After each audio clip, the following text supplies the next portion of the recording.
Hi everyone, it's Rabbi Dr. Jack Cohen. It's an honor and a pleasure to be here.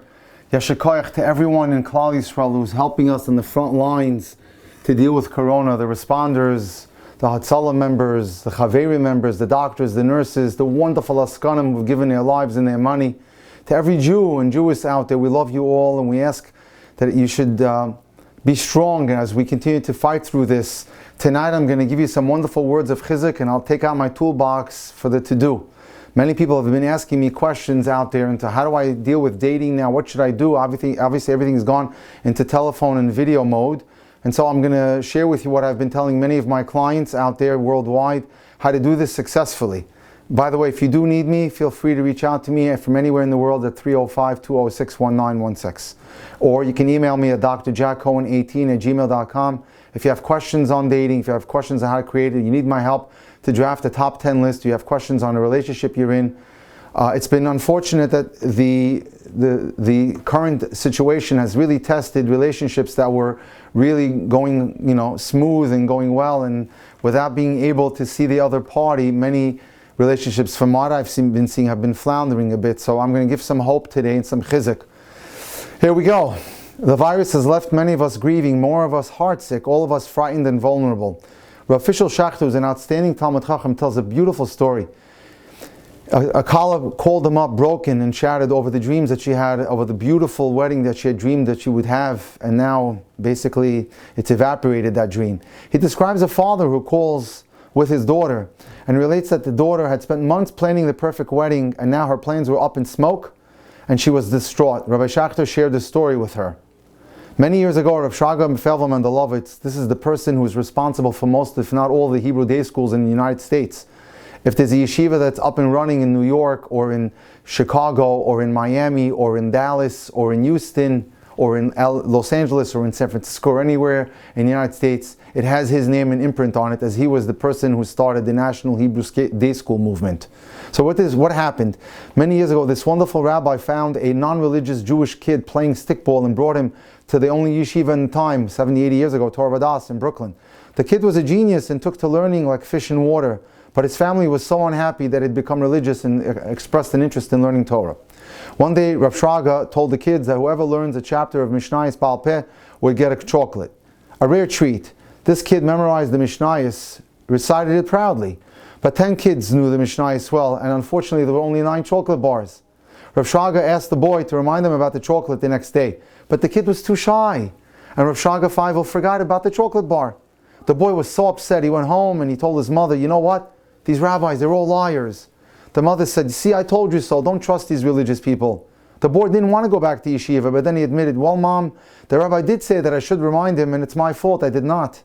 He didn't muster up the nerve to ask for the treat, the boy, but he did return to yeshiva.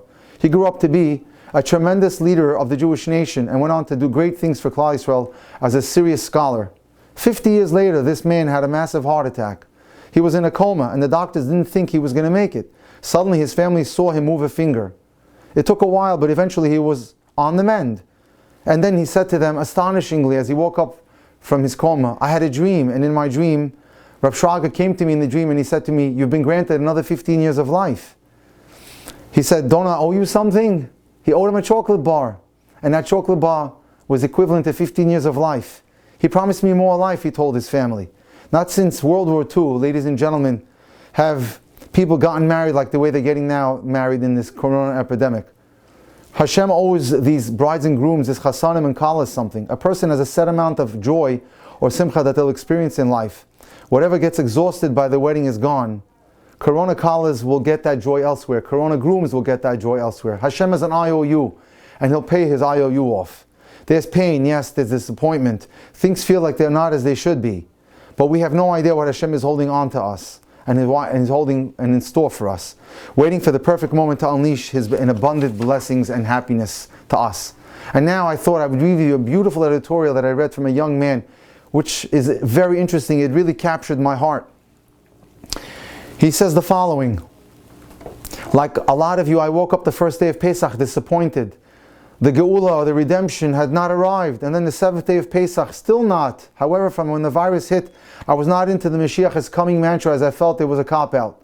Allow me to explain. God puts us in situations to have us first think about what we're doing.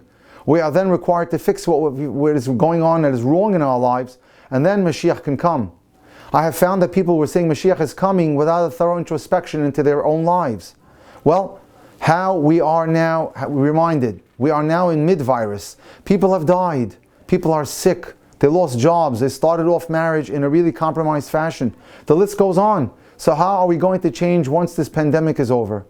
The Simcha initiative, which tries to scale down weddings, was a great start. However, the man writes, I believe there's an overarching issue which requires some real change. And we call it entitlement. And he writes, I went through the yeshiva system, and I would like to share with you some of my observations. And ladies and gentlemen, this is not limited to people who just went to yeshiva. This could be anybody, a public school person, a person who went to Hebrew day school, whatever it may be, a parochial school. It speaks to all of us. For starters, I noticed almost all of my friends working jobs that do not bring out their best potential. They go for jobs in healthcare, cash advance, leasing, real estate, any job that they can get rich quick and they have connections to. So many are snacking their way through podcasts during the day and flirting with dangers at night, wondering why they are not feeling fulfilled.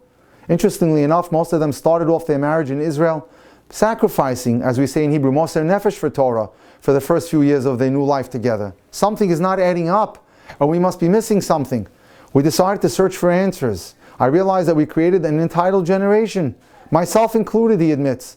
While we were growing up, we were entitled to the nicest clothing, camps, restaurants. It could be because our parents did not know how to communicate and just loved us by giving us everything.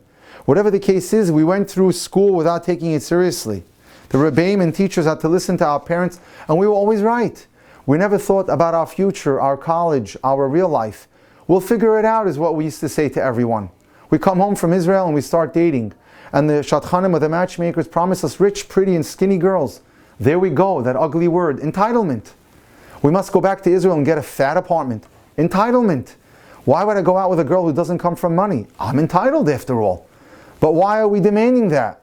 Well, it's obviously the better, more holy life. False. Totally not true. For most of us, going to Israel is not mesiras nefesh, is not sacrificing for Torah. We know true sacrifice for Torah when we see it. What are we seeing today? Monthly rental cars, Thailand honeymoons, Eilat weekends, Skyline weekly dinners, Seudos, epic things. We don't believe that's mesiras nefesh for Torah. No, that's not sacrifice for Torah. As a matter of fact, I want to share a story with you. My wife and I like to do a getaway to Miami Beach where we used to live. Our in-laws are there. And we'll stay for 4 or 5 days. And once in a while I go, try different shuls. And I'll go to Mincha and Ma'ariv, and my wife will pick me up after. So there I was, waiting for my wife near the Bell Harbor Shul after Mincha and Ma'ariv, when we saw a shocking sight. All these young couples, young Kollel couples, coming out of hotels like the St. Regis and the Westin Hotel. Ladies and gentlemen, these are $600-700 a night hotels. And my wife and I are just looking at each other. Where are they getting the money for all this? This is a Kollel couple? And I'll tell you something even more bizarre. I was helping a young man in a very prestigious yeshiva. Very prestigious yeshiva. It has many people there studying there. And I was helping him with a relationship. And he said to me that the girl's going away for 3 days to Los Angeles to visit family. So I said, okay, so you'll continue learning well while she's away, and you resume your dating when she comes back on the weekend. No. I'm headed off to Atlantis in the Bahamas. I was like, what? You're in yeshiva. You're leaving the middle of the Seder to go to Atlantis? There's something bizarre, something going on that we have to really fix. We go back to America usually less serious when we first move there. And then the cycle continues. We get that job that does not actually talk the language of our souls. We live where no one else would want to bother us. We run away from the rabbis. We don't care for community. Life goes on. The parties get bigger. Our wives get pushed away. We buy them back with jewelry. We start making quick money. We learn how to put that show on. We make those stucco smokehouse parties. It looks great. The yeshivas ask us for money. It's all great. False. Totally false. Where are we going? Where are the old-time Jews who were honest, hard-working people, understanding of developing the reason they were put on this earth? Who gives thought to why God put me on this planet? Now we have a lot of time to think about it. We don't have the answers, but there is one place we can change, and that's called shidduchim. My area, the area that I like to talk about. There are so many girls who can't find shidduchim because of money. Great guys won't go near them. Why are we marrying the money and not the girl? Can we not face our true self and believe that parnasa comes from Hashem? Is it so bad to go out and fulfill your potential and make a living that way? Most of those guys who want a full support do not end up learning after the Israel trip is over. Let us seek out wives and jobs that actually bring us closer to Hashem and help ourselves become the Eved Hashem we're supposed to become.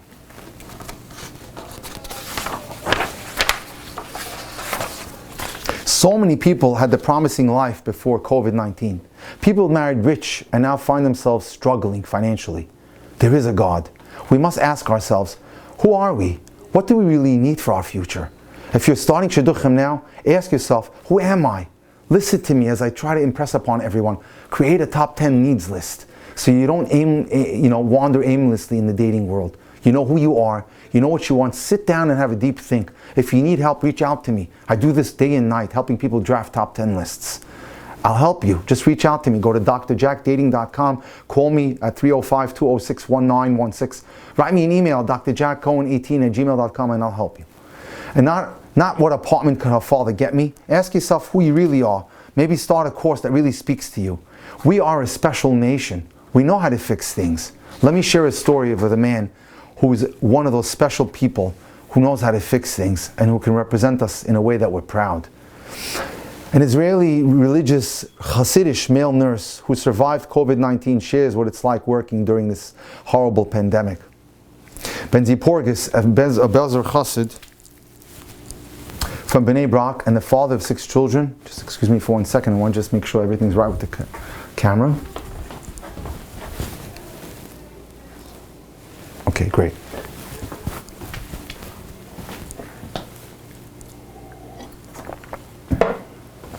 Benzi Porgus, a Belzer Chassid from Bnei Brak and the father of 6 children, works as a nurse at Ikolov Hospital in Tel Aviv. He's accustomed to hearing all kinds of comments about his unusual vocation. After all, how often do you walk into a hospital, see a man in scrubs with payas? Side curls. Patients often see him and remark, I want a real nurse, not some volunteer or a member of an organization that's a stuck organization. And he writes, after contracting the coronavirus as a result of his work, he realized that the quarantining at home wasn't an option. And he writes the following beautiful story. I'm an emergency room nurse at Ikolov Hospital in Tel Aviv. When COVID-19 made its appearance in our region 2 weeks before Pesach, our emergency room became a triage center. I was busy caring for seriously ill patients from morning until night. Although I was careful to be fully masked and gloved, it was inevitable that I would contract the virus. I got it from a nurse who got it from a doctor in the emergency room. As soon as I experienced the first symptoms, a painful headache and a general weakness, and even before I tested positive, I realized that I was a ticking time bomb. Given that apartments in Bnei Brak are typically congested and social distancing is nearly impossible, I would need to move away from my wife and young children for their safety. I took the test, which came back positive, and I immediately packed my bags. And my wife looked at me astonishingly. You're going to leave me alone with 6 children right before Pesach? She couldn't believe that I would actually do that. But I explained that I couldn't risk anyone else becoming sick in the house, God forbid. As a medical professional, I knew how deadly this virus could be. I explained to her that there was a war going on and I was like a missile that had fallen directly on our house. We had to remove the danger. There was no choice. Thankfully, I wasn't sick enough to be hospitalized, so where would I go? There were not any hotels or guest houses open to the outbreak. However, the luxurious Dam Panorama Hotel, a beachfront hotel in Tel Aviv, had been temporarily turned into a shelter for patients by the Israeli government who tested positive and needed a place in which to quarantine themselves. Officials from the Israeli Defense Forces, Magen David Adom, which is Israel's version of 911, and police had isolated and secured the hotel, setting up special sterile area for this use. I spent 2 weeks at the Dam Panorama. I had been very busy over the last few years and I always wished and dreamed that I had more time to study Torah. Well, now I got my chance. My wish now came true. I was zoche or merited to make a completion on Meseches Brachos. I learned the Sefer Noam Elimelech and I recited tremendous amounts of Tehillim. All told, there were around 500 residents of the hotel with various stages of COVID-19. Some had minor symptoms and were asymptomatic, while others were weak and lethargic, struggling to breathe. It was so hard and so painful to watch. Unfortunately, there were no doctors or other medical professionals in close proximity to the hotel. Oftentimes, we would have to wait for several hours until overworked and understaffed hospital employees would come to the rescue. It says in Pirkei Avos something important. In a place where there is no man, stand up and be the man. And that is exactly what I did. My medical training and desire to help others kicked in. There was a nurse, a religious woman who worked in Hadassah Hospital, was also there, who arrived before me because she was also quarantining with COVID-19. I decided to help her. We were joined by other medical professionals, and we decided to set up a frontline infirmary. The first thing we did was we got the government to give us supplies, things like oxygen tanks and portable ventilators. Our goal was to help patients who needed emergency care but were still breathing on their own. Once a patient could no longer breathe independently, they would need to be transported to the closest hospital. We would walk around the hotel several times a day and see if anyone was in distress. I would approach people and ask them, how are you feeling?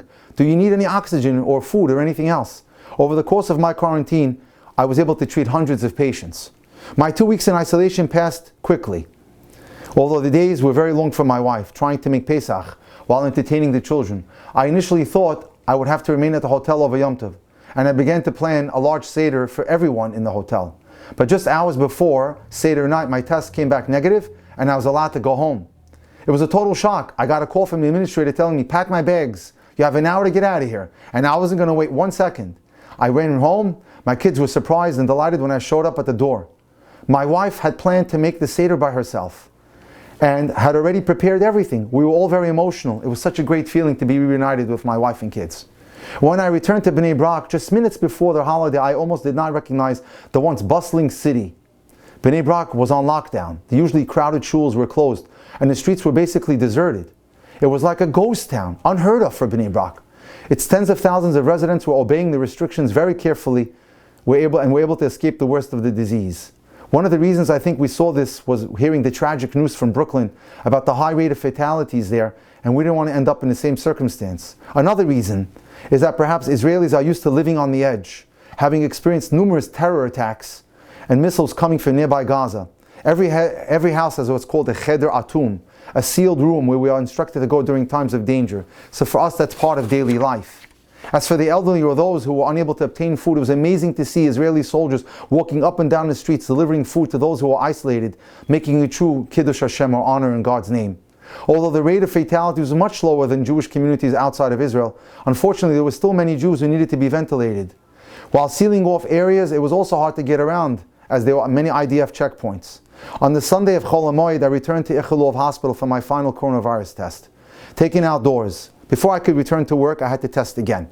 That evening I was told that it was negative. There was only one hurdle ahead, my beard. My beard, the beard that I'd never shaved in my life. But there was a possibility that it might interfere with the effectiveness of the mask that I would have to wear. So far no one had asked me to shave my beard, but if it turns out that it's required, I'll have to present the question to my Rabbi, the Belzerov. And I'll do whatever is necessary. From the very beginning, my mission had always been to follow his directives. And let me tell you a little bit about myself. I grew up in the middle of Israel, near Gedera. My father was a member of Hatzalah. I followed in his footsteps. I joined Hatzalah and Zaka. Zaka, which as many people know, is an emergency responders team who perform the acts of dealing with the dead in the aftermath of terror attacks. And so my Rebbe had encouraged me to go and take a nursing course, and I did, and I became a certified nurse. I found jobs in Ichilov, where I became an emergency room nurse and still wear my Hasidic garb. I'm one of only 4 religious male nurses in Ichilov, and I can't tell you how much is a source of comfort to many religious people who come into the emergency room and they spot me. I must stress that the care that was given to COVID-19 patients in Israel and all the hospitals of Israel, which includes Ichilov, Hadassah, and many others, was excellent. Our hospitals were not as overwhelmed, and our staff members have a Jewish heart. Unfortunately, I've heard distressing reports of patients in America dying from hunger and neglect. This has never happened here in Israel, God forbid. I have been asked numerous times why I spent a decade of my life studying to be a nurse when I could have expended a bit more effort and not only become a doctor, but earned a lot more money. And my answer has always been the same. I'm a soldier following orders, trying to be marveh kavod shemaim, trying to increase the honor of God. I'd like to share with you a beautiful story about a woman who watched her best friend get married recently. A wedding took place in the backyard of my friend's neighbor. She watched from her window as the kala walked around the chassan 7 times, with only a few close relatives scattered below the deck, where the chuppah had been set up. I davened, the kala said something beautiful. I davened that I should get married. I never daven that Hashem should grant me a great, magnificent wedding. When we daven to Hashem, we say, I want to get married. We don't tell him, I want a 500 audience wedding. And so she got what she wanted, the wedding. She got married. That's the most important thing. While all the couples who got married without friends and extended family present accepted Hashem's will, it doesn't take away from the sense of loss. There's a reason it's a mitzvah to leave our homes and spend time traveling to make a chassan and kala happy, to misameh chassan v'kala in normal times. I'm sure that all of us will appreciate simcha so much more when we can celebrate them together again. Some people have said that these bare-bone weddings are a sign that we should simplify things and scale back. But while there are certain lessons that we can learn about the role of material things in our lives, a bride and groom, a chassan and kala who didn't have their friends with them to wish them a hearty mazel tov after breaking the glass is still feeling pain. As will a chassan and kala who could not have their beloved grandparents present on their wedding day or experience what it's like to be in the center of a dance circle. One kala or bride expressed guilt. She said the following: "Here I am crying that I didn't have the wedding of my dreams, and people are dying, and I'm crying over a party." Kala dear, we tell her it's okay to cry. While it's true that we're going through difficult times, it doesn't take away from what you're feeling. Someone else's circumstances might be worse, yes, but for some reason, Hashem wanted the extra tears of these special couples who were chosen to face this challenge. But is it a time to celebrate? That's the question. Yes, we answer. Absolutely yes. Because every joyful occasion, even amidst sorrow, represents the Jewish people's perseverance and continuity. Even when the world around us is unrecognizable and in turmoil, we will never stop building Jewish homes, never. I can tell you from my own experience in the last 3 or 4 weeks, thank God I'm very busy. I'm doing whatever I can to set people up, to train them, to teach them, to guide them as they call me. And you're welcome to do the same. Even when Paro was drowning Jewish babies in the Nile, we never stop perpetuating the generations. Even in the hardest of times, we will stand up and push on. Mazel tov to all the brides and grooms, to all the chassanim and kalas during this trying, most difficult Eis Tzara for Klal Yisrael. Know that Klal Yisrael is celebrating together with you, as well as sharing in your tears. Let me share a beautiful story with you about a recent kala. I've been planning my wedding for years. I live in London. I saved invitations that struck my fancy in my drawer. My mother said mine was her easiest wedding to plan. I wasn't fazed by all the choices. I like nice things. I love detail and design, and it was all so beautiful, but not in the ways that I planned.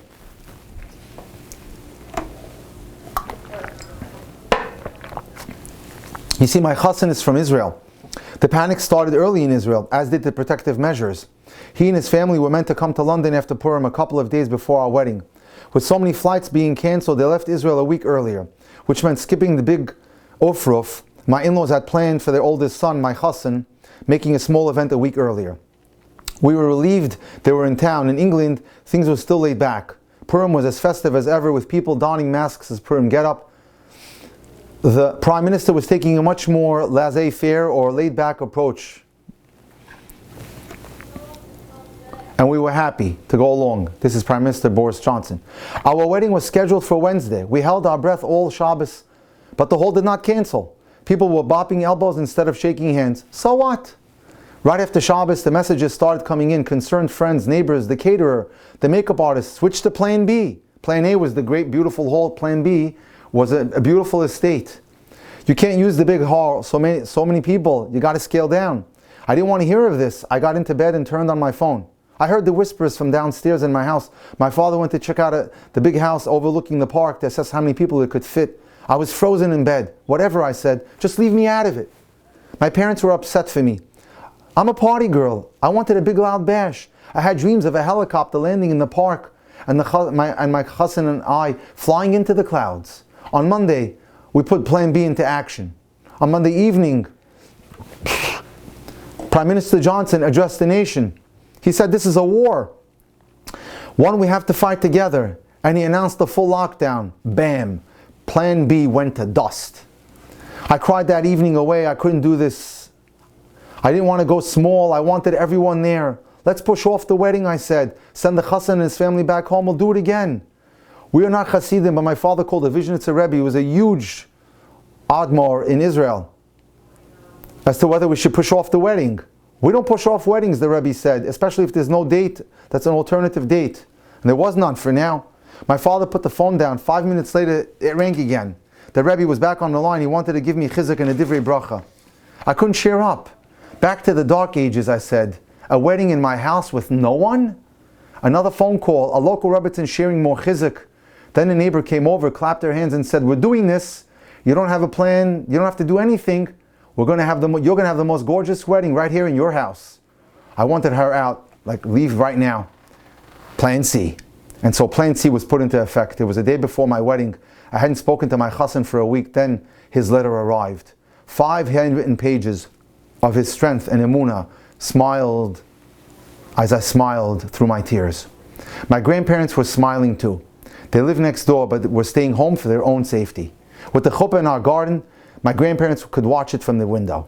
Later there was yet another phone call, a mother of a kala calling between the chuppah and dinner in their own home, telling us they just had the most beautiful chuppah in their own living room. I couldn't even speak to her. I was crying, but my father held the phone near my ear. It was probably my grandfather who lived in Israel and could not attend. My grandfather who had survived Auschwitz, who gave me the final push. He'd been through so much in his life. He spoke to me of how he'd always pushed through. After speaking with him, I found strength to compose a text message to family and friends, letting them know that I'd be getting married in my house with only family and very close friends in attendance. On the day of the wedding, I woke up and I was okay. Really, really okay. I could do this, I said. I received an overwhelming number of replies over the night. I teared up. You'll be all part of it, I thought, and they were.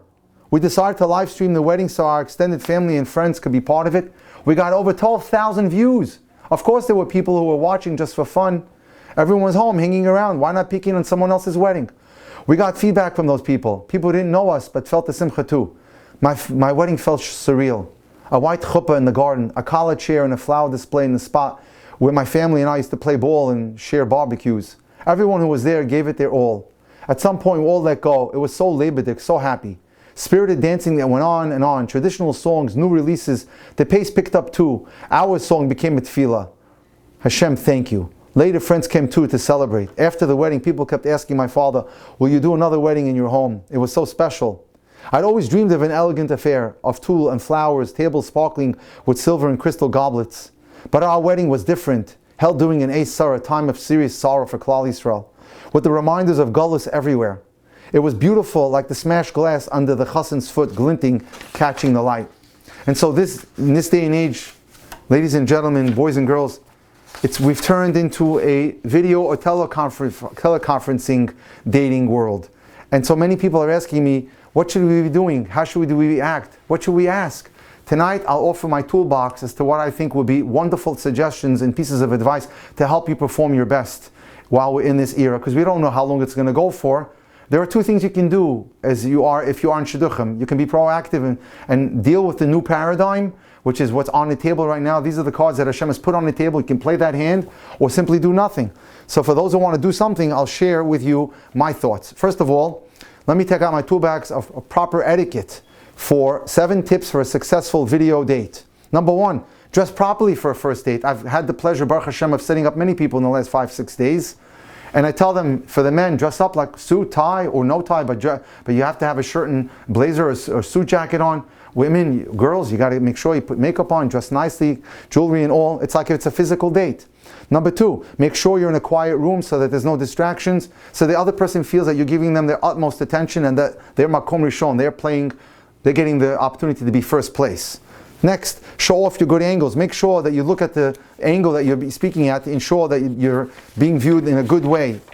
I had recently a girl who told me that she was seeing the chin of the boy because he didn't check to see what he would look like. Next, make sure that the audio is good quality. Next, look at the camera and remember to smile. I can't emphasize that enough. You've got to train yourself to smile and always be happy and look straight and directly, good eye contact at the person you're speaking to. Make sure the lighting is appropriate, and also, last but not least, keep expectations low. Don't expect love at first sight. It's not going to be the same as being in a restaurant or in a lounge with the person. We know that, but we have to now work with what we have. There's nothing that can replace sitting with someone in person.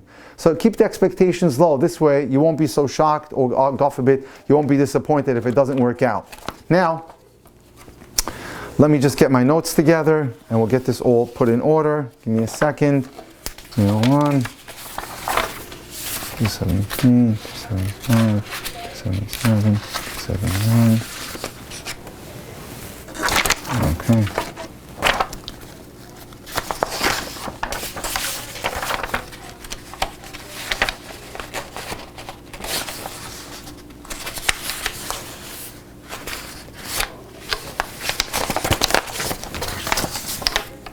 Okay, I'm ready.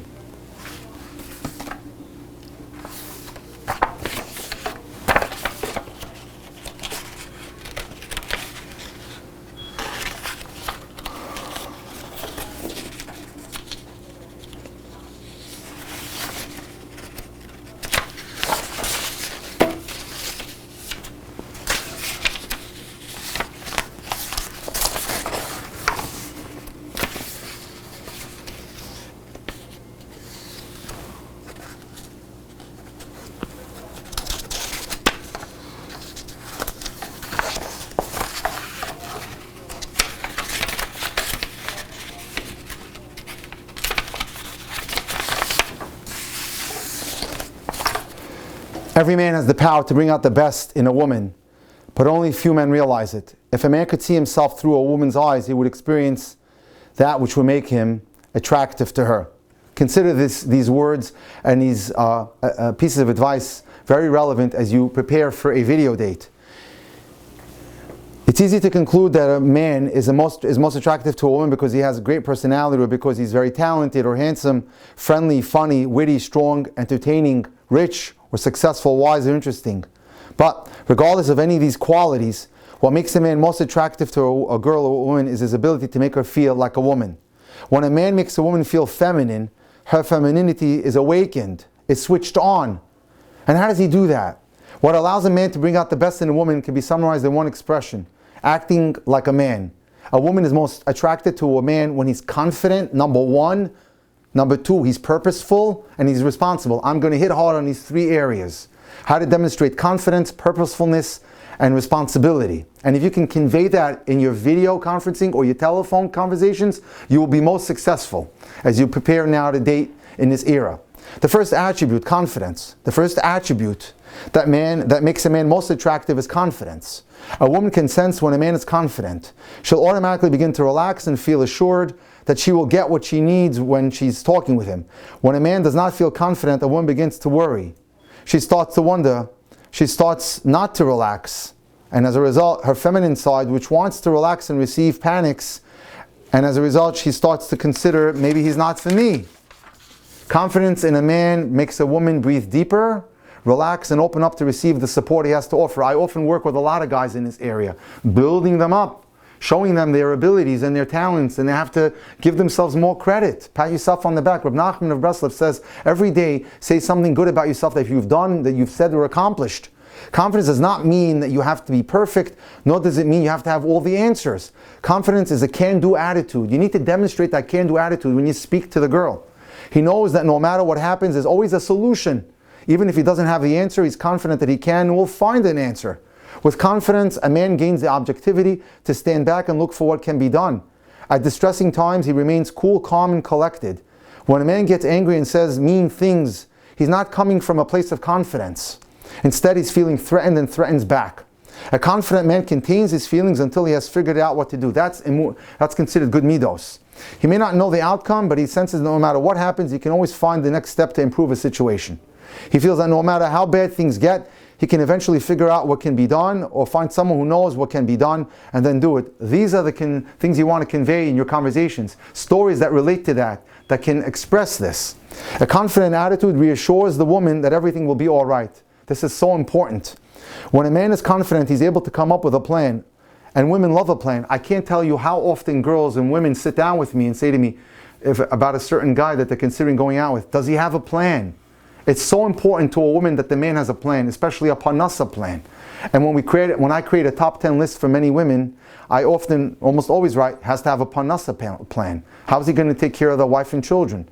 Does he have a plan for learning? Women love plans. A woman does not like it when a man is too dependent on her for direction. Although women give men a lot of direction and suggestions, they wish they didn't have to. A woman is happy to do some of the planning, but she wants the man to lead confidently. And that you need to express that in your conversations while you're on video or telephone. A woman enjoys a date when a man has a plan. Confidence is natural to men, but they can really lose it when they don't understand something. A man loses confidence when he's on a conversation or in a date because he doesn't understand women. Women need to be listened to. That's so important.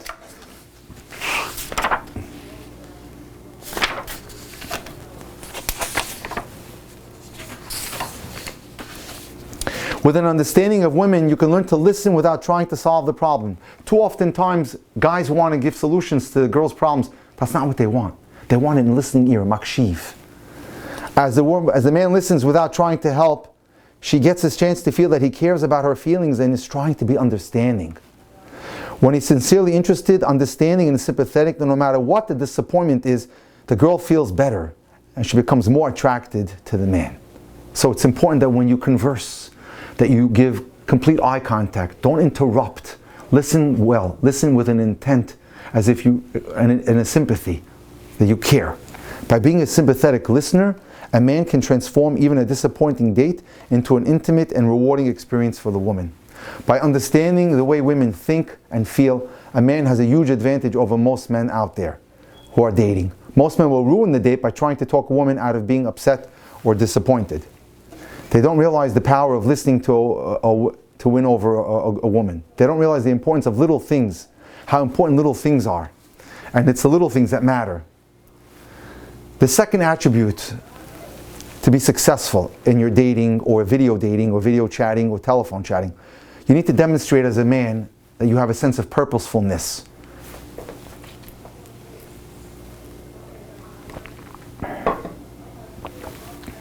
A man with a purpose is most attractive to a woman. When he has a plan, a dream, a direction, a vision, an interest, or a concern, that's very attractive to a girl. It doesn't matter how great or grand the plan is. He's attractive to the degree that he feels passionate about achieving his purpose. So you need to describe what your goals are in life, what your dreams are, whether they're in learning, whether they're in working, and be passionate about it. How often do I have to, help people who are so flatline and there's no ambition to them? There's no drama, there's no passion, and it's comes over that way. The other side wants to see passion. The girls want to see passion. They want to see that you're interested and you're electrified in your plans. A person is attractive to the degree that they feel passionate about achieving their purpose, especially the man. He then becomes even more attractive when he focuses on his purposefulness to her. When he becomes focused on making her happy, then she's extremely happy and she's attracted to him. Does this not mean that he gives up his other goals and wants only to make her happy? That's a turnoff. A woman knows that she cannot fulfill all his needs. She doesn't want him to stop his life for her. That would put too much pressure on her and the relationship. A woman does not want a man to give up his goals in order to make her happy. A man needs to have a sense of purpose separate from his relationship.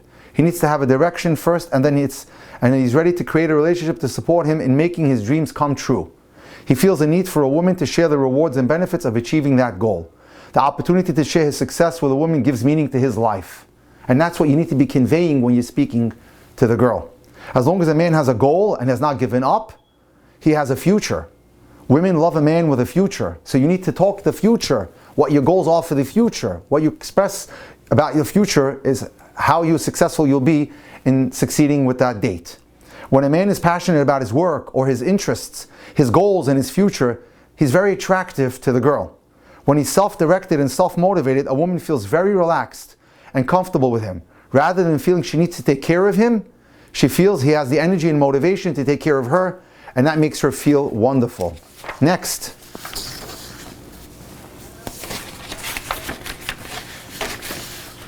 The third attribute that a girl looks for in a guy, responsibility. Achrayus. When a man does what he has to do, he'll automatically express a sense of responsibility. He radiates a sense of confidence that he'll do what he has to get done.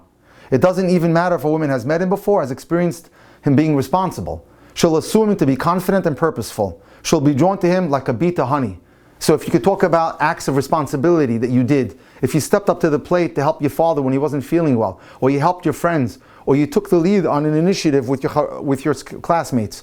So you can talk about stories in which you were responsible. This will make her feel good about your ability to demonstrate confidence and that you're a person that you could be relied on.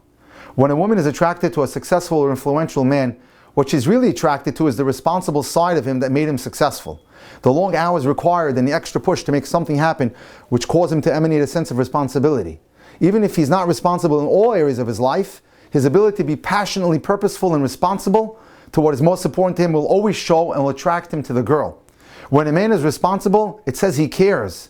And that is what women are most hungry for. When a woman dates a man, she needs to feel that he's not just wanting to take from her, but he wants to give and find a meaningful relationship.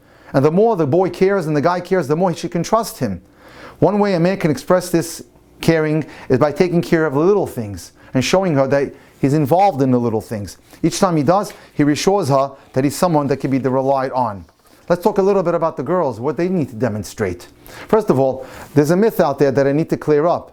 Strong, independent, assertive, and successful women often have difficulty finding the right man and then sustaining a relationship because the very characteristics that make the girl successful at work can make them unsuccessful in dating. When a woman can actively pursue a goal in the workplace, she will succeed. But when she actively pursues that in dating, it could lead to horrible, disastrous consequences. Although there's nothing wrong with a woman expressing her masculine type of side, it will backfire if she doesn't act feminine. At the end of the day, the man wants her to act feminine. That's very important. Sometimes when women hear these new approaches, they can make those changes. So what is the most important quality that we want to see in a woman? Self-assurance. The first attribute that makes a woman most attractive is self-assurance. Most women have noticed some special women out there who seem to have men wrapped around their fingers. They wonder how these special women do it. That man will do anything she wants. How did these women pull it off? These special women always exude an air of grace and trust. They're always self-assured, they respect themselves and assume others will respect them. A self-assured woman trusts that others care and that they want to support her. She does not feel alone. She feels supported by her friends and family and by men. In her mind, almost all men are likable until proven otherwise. When she's not respected, she doesn't take it personally, but she just moves on. She realizes that she still deserves what she needs and gracefully tries another approach to get it. If that fails, she looks elsewhere for support. She doesn't expect perfection and is open to finding new ways of getting more of what she wants. Some women are naturally self-assured. They are born with this attitude, just as some singers are born with an incredible voice. For most, this attitude needs to be developed and cultivated. I do this with women all the time. I recently had a client in Israel that I've worked 5-6 times. We had about 6 video chats, and where I pushed hard to work on her self-esteem, her self-assurance, and self-confidence. It can be trained into, and I do this all the time. So if you need that help, feel free to reach out to me. I'd be happy to help you. It is already inside the woman. It just needs the opportunity to come out and be exercised and be trained out. Self-assurance is an attitude that assumes you'll always get what you need, and at this moment you're in the process of getting it. It is a different attitude from confidence. Confidence assumes that you can do what you set out to do. Self-assurance assumes that others are available and want to help, and you don't have to do it all by yourself. You assume you'll get the assistance. It's a wonderful feeling of emunah. Hashem will help me. He'll take care of it. As a woman grows in self-assurance, she will not be attracted to men who cannot respond to her in the ways she deserves. And that's good. She'll be magnetically attracted to people that are better for her. It's not that men suddenly become perfect for her, or that she finds a perfect man. It's more that she's able to bring out the best in a man. When a man is interested in a woman, it's because he sees that she has that quality, and that he likes that, he respects that. A woman mistakenly assumes that when she's pleasing to a man, eager to satisfy his needs first, he will then be more motivated to please her.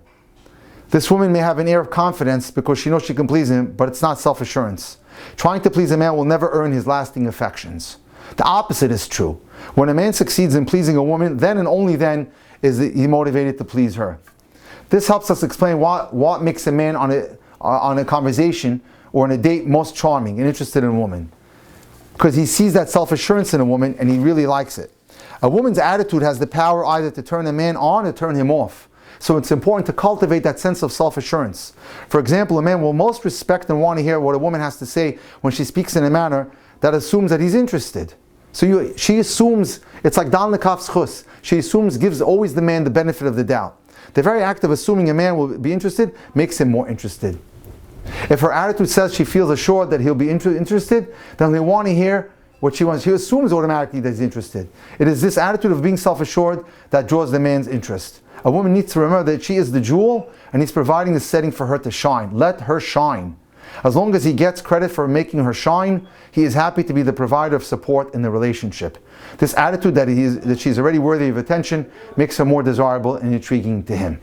Thank you so much for the opportunity to be able to share the words of wisdom of Chazal and other great people out there. It's an honor and a pleasure to speak to you and to be able to give us confidence and hope in this very, very austere time, in this time in which we really have to work on our emunah and bitachon. Hashem loves us, He'll always be there for us. If anyone out there, anyone in the world would like my help in any way, feel free to reach out to me at 305-206-1916, WhatsApp, texting, call me, or email me or drjackcohen18@gmail.com, or you can just go to my dating site at drjackdating.com for any help. Everyone out there today, especially in these times, could use good guidance, and I'm happy to help you. Kol tuv hatzlacha.